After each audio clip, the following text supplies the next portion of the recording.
साथियों सलाम, नमस्ते, सत श्री अकाल और जय भीम जोहार। साथियों, कमर सादीपुरी का एक शेर है कि मुझको शोहरत न दौलत न जर चाहिए, मुझको शोहरत न दौलत न जर चाहिए, फकत एक तुम्हारी नजर चाहिए। शोहरत आप समझते हैं, दौलत समझते हैं, जर को भी जमीन जायदाद संपत्ति से जोड़ सकते हैं।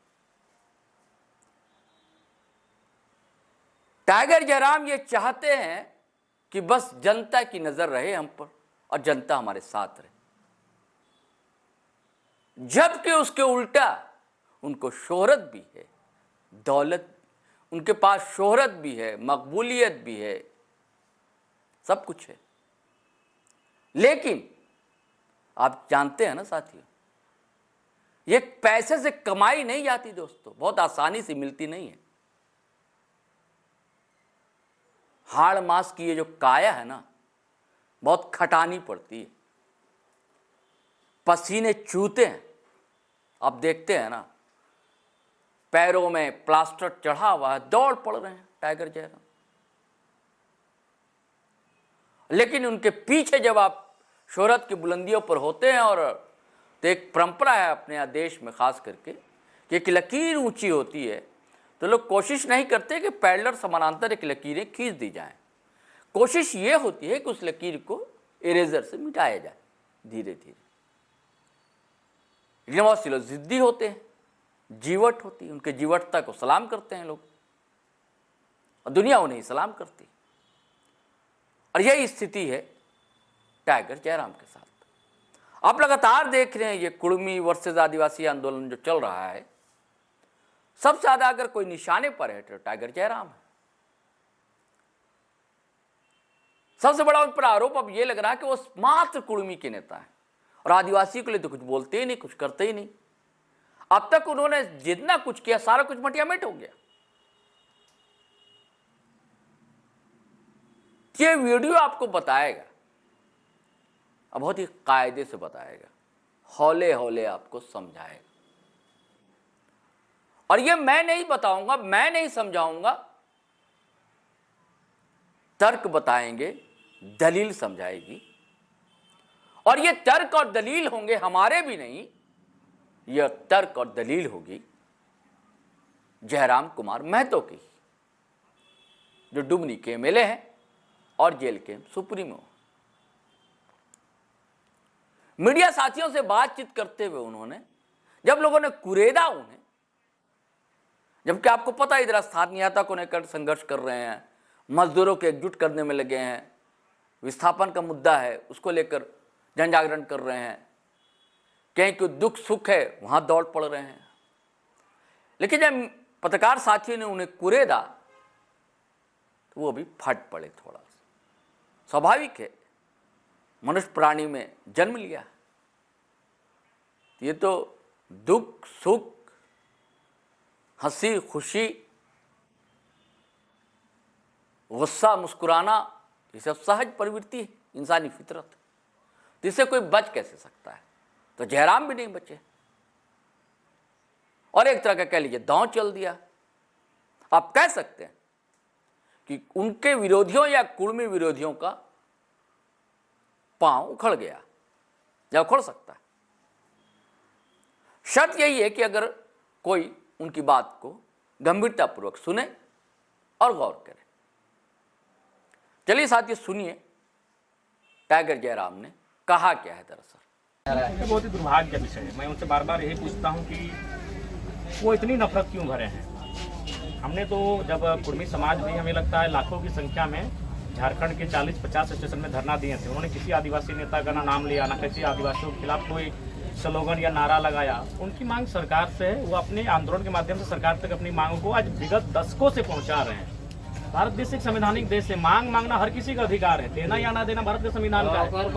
हम लोग इतने दिनों से आंदोलन कर रहे हैं, क्या किसी व्यक्तिगत उनका नेता का नाम लिया गया या उनके समाज पर किसी ने एक जिम्मेवार पर्सन, अब 2-4 लोगों ने अगर कुछ ऐसा हुआ तो हम लोगों ने, किसी जिम्मेवार व्यक्ति ने, किसी सामाजिक व्यक्ति ने उन पर कोई ऐसा शब्द कहा जिससे उनको ठेस पहुंचा हो, हम उनसे थोड़ी अपना हिस्सा मांग रहे हैं, हक मांग रहे हैं। हमारी मांग सरकार से, भारत के लोकतंत्र से, भारत के संविधान से लेकिन वो जिस प्रकार से अपना प्रदर्शन कर रहे हैं ये बहुत ही चिंताजनक है और बहुत ही मैंने हास्यपद है कि वो क्या सोच रहे हैं। उनको इतना ही ऊर्जा और आक्रामकता दिखानी है तो रांची में 4000 से ज्यादा आदिवासियों का मृत्यु मैंने मौत इसीलिए हत्या इसलिए हुआ जमीन विवाद में। इतना गुस्सा वहां दिखाई आपकी जमीन बचेगी।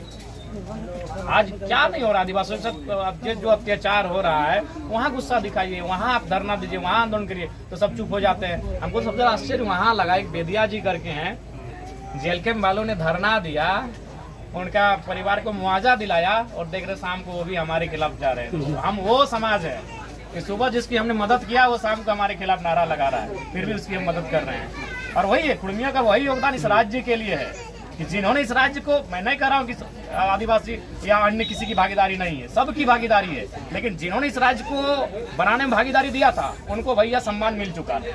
आज आदिवासी ने अगर योगदान दिया तो उनको सम्मान मिला हुआ है, वो आज जगहों पर है, उनकी भाषा संस्कृति का सम्मान है, उनके लोगों का सम्मान है, उनके लिए विशेष पैकेज विशेष सुविधा है। लेकिन वही हमने कहा कि अगर कुर्मी है जिसने अपना सर्वस्व निछावर नहीं, अब तो आज कहेंगे कि हमने बर्बाद हुए झारखंड राज्य में, और हम लोग आज कहीं नहीं है। सब वही आज हम देखें ना, उनको सुबह हम लोग मदद किए, सुबह की रात को था कुछ घटना घटा था, हम लोग पूरा जेल के हमारे सब ज्यादातर महतो लड़का और महिला, उनका धरना दिए, मदद किए और शाम को गए हमारे खिलाफ नारेबाजी कर रहे। फिर भी हम लोग बोलते हैं अगला बार भी आपका मदद करेंगे। तो उस चूंकि हम लोग खेती बाड़ी करते हैं, खेती बाड़ी का मतलब क्या है?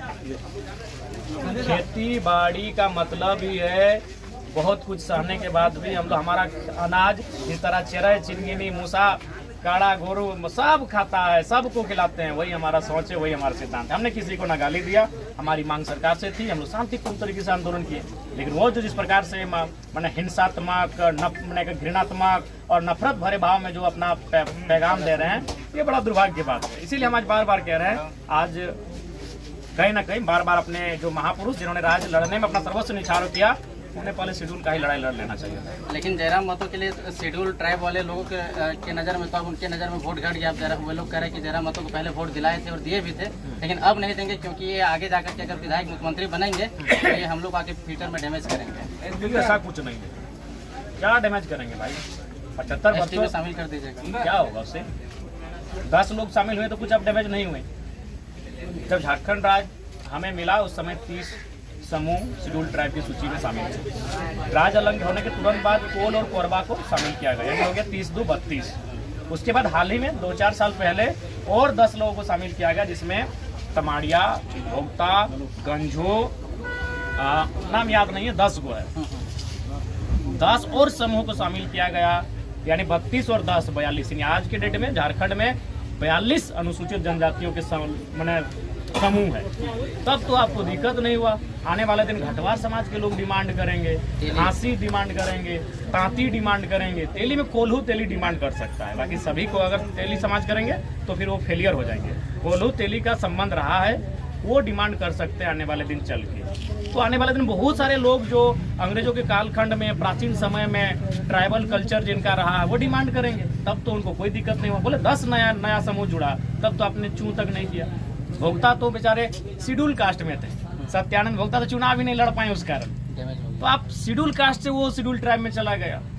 और भी कई उसी समय बहुत नए नए नाम है, चूंकि इसीलिए हम लोग तो 10 समूह जाके ऐड हुआ, तब किसी को दिक्कत नहीं हुआ, ना रोड में आए ना सड़कों में आए। पता नहीं इनका नफरत कुर्मियों से क्यों है, वो आज तक हम नहीं समझ पाए। हम अभी भी समझ नहीं पा रहे कि ये नफरत मैंने क्या आप देख रहे हैं। बिहार, उड़ीसा और बड़े छत्तीसगढ़, उत्तर प्रदेश के लोग पूरा रांची में, मैंने जमशेदपुर में इत्यादि जगहों में आदिवासी का जमीन कब्जा करके बैठा है।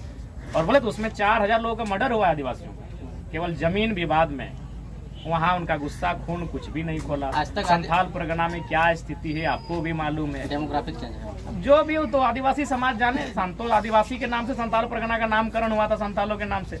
वहाँ आपका गुस्सा ना आक्रोश कुछ नहीं दिख रहा है। लेकिन जिन लोगों के साथ अपने राज्य को अलग किया, और ये सभी जानते हैं भैया, एक आम आदिवासी अगर कुर्मियों की भागीदारी आदिवासियों के साथ झारखंड अलग राज्य की लड़ाई में नहीं होता तो राज्य अलग नहीं होता। क्लियर बात। जब झारखंड के लिए जयराम महतो आदिवासियों के लिए अब तक क्या कुछ आवाज उठाए हैं? चाहिए मेरा तमाम मेरा जो विधानसभा का मेरा डिस्कशन है, वही चोरी छुपे थोड़ी विधानसभा में बात होता है।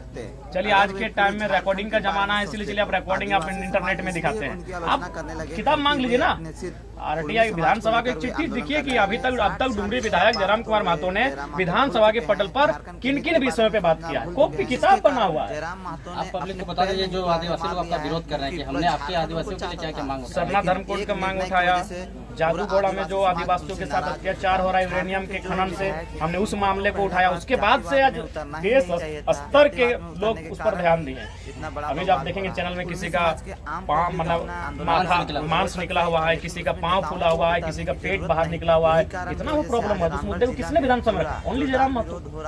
आज वहाँ जादूगोड़ा क्या स्थिति, वो महिलाएं मां नहीं बन पा रही। और सो सब मैक्सिमम आदिवासी परिवार है, महिलाएं मां नहीं बन पा रही। अनिल जी, इतनी बुरी स्थिति है वहाँ, लेकिन बोलने वाला कोई नहीं था। हमने जिस दिन मुद्दा उठाया था सदन में, शाम को हमको फोन आया कि विधायक जी आप बहुत गलत किए हैं, फंस मैंने बवाल हो जाएगा आपके ऊपर, अब लोग टूट पड़ेंगे। मतलब वो लोग माने पूंजीपति लोग। ये हमको एक पत्रकार ने, जाने माने पत्रकार ने हमको फोन किया कि विधायक जब जादूगोड़ा का मामला क्यों छेड़ दिए, वो आग है, वहाँ आदिवासी लोग मर रहे हैं और आदिवासी नेता चुप है। वहाँ कभी जादूगोड़ा ग्राउंड में जाइए, देखिएगा स्थिति, देखिए होंगे कवरेज में आप लोग। इतना बड़ा यहाँ से मांस फूला है, इतना बड़ा हो गया है, पेट इतना बाहर आ गया, पाँव इतना फूल के हो गया। उस मामले को सदन में अगर किसी ने उठाया तो only and one Jairam Kumar Mahato ने उठाया। और उठाने के तुरंत बाद हमको शाम को फोन आता है कि आपने क्यों उस आग में हाथ रख दिया है। क्या हाथ वापस ले लीजिए? कायल वापस लेंगे, कायल वापस ले लेंगे। तो ऐसे अनगिनत मामले हैं। सुभाष मुंडा की हत्या हुई यहाँ पे आपका रांची में, उस मामले को मैंने सदन में उठाया। आपका याद होगा बोकारो में भी जमीन विवाद में एक आदिवासी की हत्या हुआ था, कोई सोरेन जी करके है, नहीं चंद्रकेल साइड में, तेलीडी साइड में, ये फोरलैंड में, उस मामले को मैंने सदन में उठाया। बोलिए तो आदिवासियों का कौन सा मामला इतने कम समय मैंने नहीं उठाया। जयराम महतो कैसे जाएंगे गुमला सिमडेगा और अपना पार्टी का विस्तार करेंगे, क्योंकि आप पार्टी के केंद्र अध्यक्ष भी हैं? देखिए हम जाएंगे, जुड़ना या ना जुड़ना जनता का मुद्दों के साथ जाएंगे। आज हमारे पार्टी के देवेंद्र नाथ महतो जी कल वहाँ धरना पर हैं लोहरदगा में। देखिए आज भी याद रख लीजिए, आज आदिवासी समाज केवल कुर्मियों के विरोध में ही एकजुट होकर आंदोलन कर सकता है, लेकिन जब उन पर ही बात आएगी, उन पर ही अगर प्रॉब्लम आएगा तो कौन निकल रहा है, कौन निकल रहा है, कहाँ? अभी तो अब बताइए ना, उनके बसंत सोरेन जी बोल रहे कौन सूर्य हंसदा हम नहीं जानते हैं। आज क्या हुआ, अगर इतनी भीड़ जितना आज वो कल निकालने, अगर उतनी भीड़ सूर्य हंसदा के न्याय के लिए निकल जाता तब तक न्याय मिल चुका होता। क्या लगता है जयराम जी इसके पीछे कौन है? कोई पॉलिटिकल एजेंडा है, कोई इनको फंडिंग कर रहा है, या इसके पीछे कोई गॉडफादर वगैरह है? नहीं, कोई तो होगा, इसलिए कोई होगा कि कल का जो उनका आंदोलन था वो पूरी तरह से जयराम महतो पर केंद्रित था। वह विरोध ऐसा नहीं होता है, बिल्कुल विरोध आप करने का, आपको अगर आप भी विरोध करिए कि भाई इनको शामिल ना किया जाए, ये तथ्य रखिए, अपना तर्क दीजिए, अपना जो भी बयान देना है, जो भी चीजें देना है, एक शालीनता से दिया जाए। 1932 खतियान का भी आप मांग गवर्नर सामने से पब्लिक डोमेन में बात रखा, वो तो सभी जातियों के लिए था, सभी वर्गों के लिए था। और अभी गवर्नर महोदय के सामने ये आसान नहीं है किसी नेता का। मुख्यमंत्री के सामने डिमांड कर देना आसान है, लेकिन महामहिम का एक अलग प्रोटोकॉल होता है। मैंने उनके सामने मांग को रखा, तो ये तो वास्तविकता है। और दूसरी बात देखिए, अभी बहुत सारे लोग बड़ा साजिश कर रहे हैं। साथियों, आपने जयराम महतो की बातचीत सुनी। अगर ये वीडियो जयराम महतो सुन रहे हैं तो हमारा उनसे भी आग्रह होगा, अब गुजारिश होगी, वो ये होगी कि आप भी अपने कार्यकर्ताओं को, अपने नेताओं को, अपने नेत्रियों को ये बताएं कि ऐसी बयानबाजी ना की जाए कि जिससे दूसरे समाज की भावनाओं को ठेस पहुंचे और खाई जो है और चौड़ी हो। बड़ा प्यारा अपना झारखंड है, मिलजुल कर सभी ने बनाया है, और आप तो झारखंड नव निर्माण के आंदोलन के अगुआ हैं, क्योंकि इधर कई ऐसे वीडियो वायरल हैं जिसमें आपके नेता, आपके नेत्री भी मर्यादाएं लांघ रहे हैं। भाषा की बचना चाहिए, इससे और तनाव बढ़ता है। और आप, मुझे पता है आप नहीं चाहते हैं कि तनाव बढ़े। आपका कहना सही है कि हम भाई संवैधानिक अपनी मांग रखें, वो दे ना दे उनकी मर्जी, आप छीनने उन्हें नहीं जा रहे, और ऐसा हो भी नहीं सकता इस लोकतांत्रिक व्यवस्था में। लेकिन खामखा ये तनाव समाज में क्यों फैले, टकराव क्यों हो? निसंदेह इसका फायदा भी तीसरा पक्ष उठाएगा, इससे बचना चाहिए। चलिए साथियों, फिर हम नए वीडियो के साथ हाजिर रहेंगे। लेकिन आपसे वही गुजारिश है कि यदि आपने हमारा चैनल सब्सक्राइब नहीं किया तो कर लीजिए और वीडियो हमेशा की तरह धड़ाधड़ फटाफट खटाखट शेयर कीजिए, लाइक कीजिए, कमेंट कीजिए। इजाज़त दीजिए, आज्ञा दीजिए। जय हिंद, जय भारत।